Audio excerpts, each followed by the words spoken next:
just to start, I mean, you guys have competed against Alabama, A&M, and Auburn after the last game. I guess this is kind of a two-parter, but just what do you think it says about your guys that you guys are competing in these games? And then the second part is just kind of what do you think kind of needs to happen for you guys to get over that line and beat one of these big time top level teams? Yeah, we're competing. Our guys haven't let go of the rope. Our guys still believe. Our guys are preparing every day to win every game. It's one game at a time, and we don't take any moral victories from those games. We are trying to win those games, and of course, as the score will show, that we've came up short, obviously, in terms of winning the game. But what we've talked about and what some of the things that we're going to emphasize and focus on is that we finish the process, right? We got to make big plays and big play moments, right? When the game is in the balance and the game is right there to grab and to take, then we got to make those plays, whether it's big free throws, whether it's a big rebound after we played really good defense, whether it's a good stop, a 50-50 ball, whether it's a big time shot that we get an open look. We have to make those plays in order to change the outcome, and our energy in terms of got to be right to have that result change. So we're trying, and that's our focus. And then just kind of looking ahead to tomorrow's game, obviously Missouri is a team that you guys have seen and kind of fits into the same mold as some of the teams you guys have played previously. Just are they doing anything differently from last time that you guys have saw them, or just kind of what are you seeing on film when you look at them? Yeah, the number one thing, and they're playing with more confidence, extreme confidence. I think that their confidence level right now, of which how they're playing, is at an all-time high. It's through the roof, and they got their guys playing at a high level right now in terms of a confidence standpoint. They're not hesitant. They're aggressive. They're playing. They're hooping. And so that will be the only difference in terms of how they play from a confidence standpoint. And that's a very deadly weapon when you have a team of guys that they play almost 12 guys a game, and they're all playing with extreme confidence. They're all in it together, and it's the power of uh, their team, the power of the friendship and the love of their team. You can see how together they are. It's the power of the togetherness. And so we got to play against that. We got another good team in our building, and uh, uh, our plan is to win the game. Connor? Hey, Coach, you talked about confidence and how Missouri's playing with confidence. Y'all have a couple of guys that are looked like that they were struggling with that confidence against Auburn. Big Z, especially, is shooting the ball. He looked like he just, didn't have that confidence that he had the prior games. What have y'all said to him, and how's his mindset been since really struggling on Wednesday? I don't think Z's confidence wavered. I think that he just missed shots that he had been making. If he I think you got to look at it in a different way. If he was lacking confidence, maybe he wouldn't have continued to take those shots. He continued to take those shots because we believe and he believed that he's going to make it. We trust his shot, and he didn't shy away from those shots. One right in front of our bench there went in and out. It was down and out. And so um, Z's going to get back in the gym and go through his progressions, to go through his shooting, and try and make those shots here against Missouri. But I don't think it was a case of lack of confidence or lack of thereof. I think that he shown that he had confidence because you miss 100% of the shots that you don't take. So if you keep taking the shots, and you got to have a short memory, right? You have to have amnesia. And I think Z had amnesia. He showed that he was confident.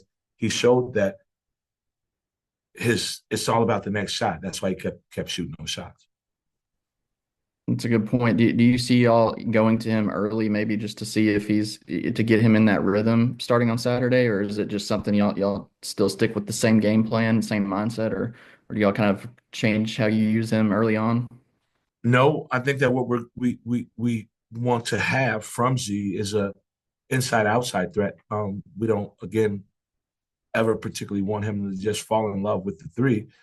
We like for him to play in the inside some and also take his shots when he get open looks from the 3-point line. And I think that that would be the only adjustment we will make to try to, get Z to be a dual threat, not just a one-trick pony, so to speak, and just only shoot threes. We need him as a 7-2, as he got a lot of touch around the rim to play inside and out.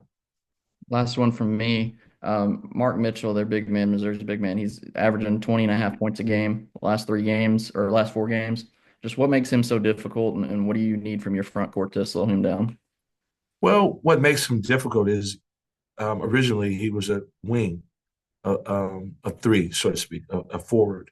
And so now they're playing him at the 5. So he's playing some small ball 5. And so that, presents a matchup problem with you have typical 5 men trying to guard him at the 5. He's out on the floor. He's driving the ball. They're setting ball screens, inverted ball screens for him to get downhill. So they use him as a forward at the 5. And so that presents a matchup problem in some cases.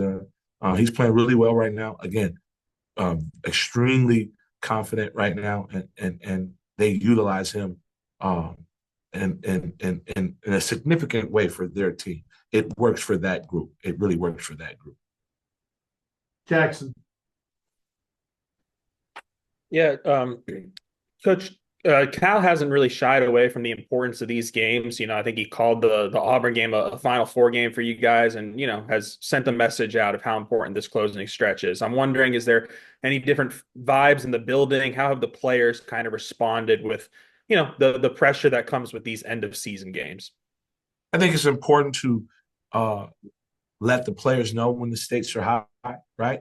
And the stakes are high at this point right now, and Coach has done a good job of laying out what's in front of us and what's the end goal. If we take care of our business, I think that it's important that your players have some skin in the game, right? It's important for them to know what's at stake. It's important for them to know the importance of each possession and what each possession means. And I think our guys understand that. I think our guys want it. I think our guys are going to fight for it. And if we continue to fight for it, and obviously no one is going to feel sorry for us, no one's going to give us anything. You get what you deserve, right? You get what you earn, and so we have to go out and earn it, and it's right there in front of us. We have the opportunities. Being in this league, you get so many quad one matchups, so many high net teams that you play that can play very well for your resume, and so. We know what it is. We know what it's going to take, and we're up for the challenge. Our players are locked in, and so it's for us to carry out the game plan, to get over the hump, and to start chipping away at some of these wins, starting with one game at a time, and that's Missouri. You guys have had like two of the biggest wins, Michigan and Kentucky. The scoring was upper 80s for you guys. Kentucky held them in the 70s, but and then it seems like a lot of times the games, can stay in the mid 60s and there's a slow pace. So I'm just curious, like at this point of the season, with how the teams kind of changed from the start, what pace do you guys want to play at? Is it we want the high scoring games, or is it a mindset of let's kind of mud it up a little bit down the stretch? I think the game dictates itself in terms of who you're playing and their style versus our style, right? The styles make the fight. And so, for example, Auburn was the number 1 scoring team in our league, and obviously they score a bunch, right? They have a unlimited amount of talent that they bring in and out on the bench. But for us, we're one of the top teams defensively, and so only one team has been able to hit their average points against us. So we are a team that doesn't let you get your average. We're a team now that doesn't let you shoot the amount of threes that you want to shoot. We're a team that gritty the game up, right? And so for us, we want to control the pace as well as control what you do on the defensive end. And so as long as we can control it and make the rules, we'll go with whatever the score is, whether it's 65, 75. We're fine with that. But as long as we make the rules, we're trying to dictate the rules of the game in terms of how it's being played. And I think last game we played against Auburn, it was played the way we wanted the game to be played. Unfortunately, we came up a little short at the end. A couple of offensive rebounds, one drive on the baseline, a tip in, two tip ins, and I think that's where we lost the game.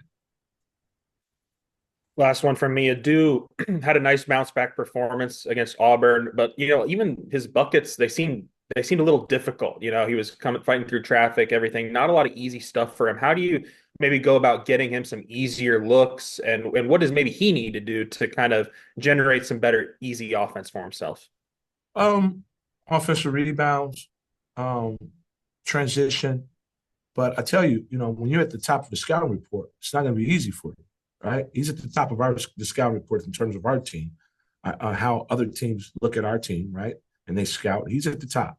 And so a lot of teams are going to load up on him and try to make it difficult for him.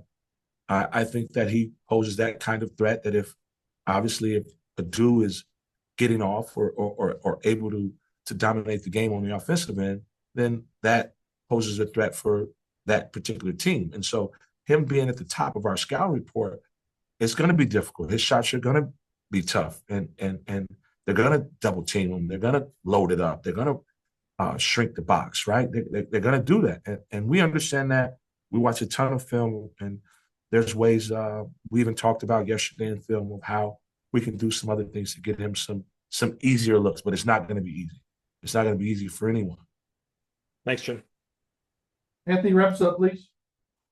Yeah, I guess just looking at the box score, you guys didn't get any points out of Z or Jonas or Trevin against Auburn. Just how did you feel that kind of affected that game, and how have you guys kind of addressed that going into tomorrow's game?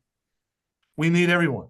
We need Jonas to contribute. Had a conversation with Trevin yesterday in film. We need him to contribute, and obviously we need Z to contribute.